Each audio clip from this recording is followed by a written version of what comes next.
宇宙世紀における艦艇設計の歴史と運用思想の変遷、モビルスーツ MS の台頭とともに、宇宙世紀の艦艇はその役割と設計思想を大きく変化させてきた。当初は戦艦主体の砲撃戦を主軸としていた宇宙艦艇も MS の登場により運用母艦としての役割へと転換を遂げ、機動力、発艦能力、指揮機能が重視されるようになる。本校では一年戦争から第二次ネオジオン紛争UC0093 までを対象に代表的艦艇の設計特徴と軍事的意義を論じる一年戦争機 MS 搭載艦の黎明。地球連邦軍の戦艦は当初サラミス級巡洋艦とマゼラン級戦艦を中心として構成されていた。これらは砲撃力を主とし MS の運用は想定されていなかった。一方、ジオン公国軍は早期から MS 運用に特化した艦艇を開発しており、無載級軽巡洋艦は MS を3から6機を搭載可能な構造を有していた。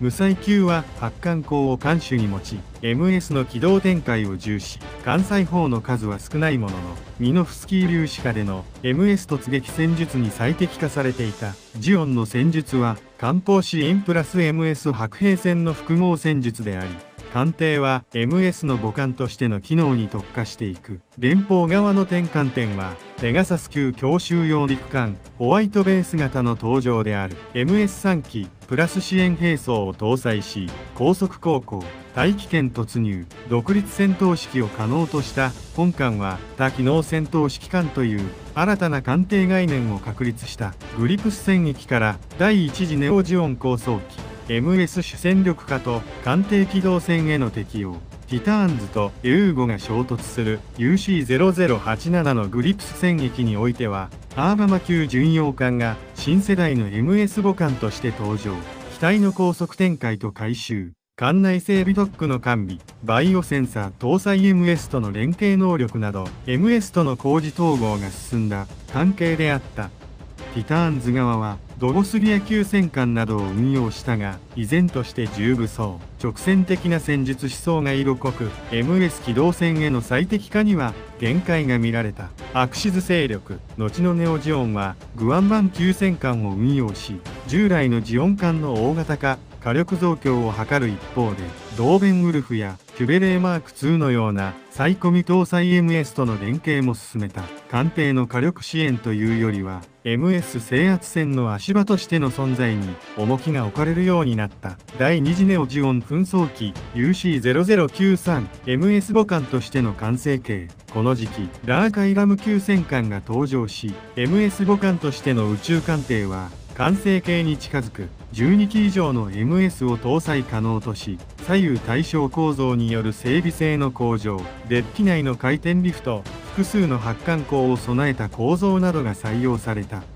ラーカイラムはニューガンダムやジガンなどの主力 MS を展開する機関として機能し、補給、指揮、通信、ミノフスキー通信対応、緊急修理の全てにおいて高性能を発揮した。戦艦というよりは移動式 MS 戦力司令部とも言うべき存在である。同時期のネオジオン側はレオルーラ級戦艦を中核にサザビーなど高性能 MS の運用を行った。これもまたモビルアーマー、モビルスーツの展開と遠隔兵器の運用を前提とした艦型であり、サイコフレーム戦術時代の要請に応える設計だった。総じて宇宙世紀における艦艇設計は砲戦艦から MS 運用母艦への進化をたどった。特に UC0080 年代以降は艦艇が MS と同等、あるいはそれ以上の戦術的重要性を持ち、モビルスーツ戦力を生かす部隊装置としての機能に特化していった。この変遷は兵器体系の中心が火力から運用機動性と指揮能力へと移行したことを如実に示している。チャンネル登録、高評価お願いします。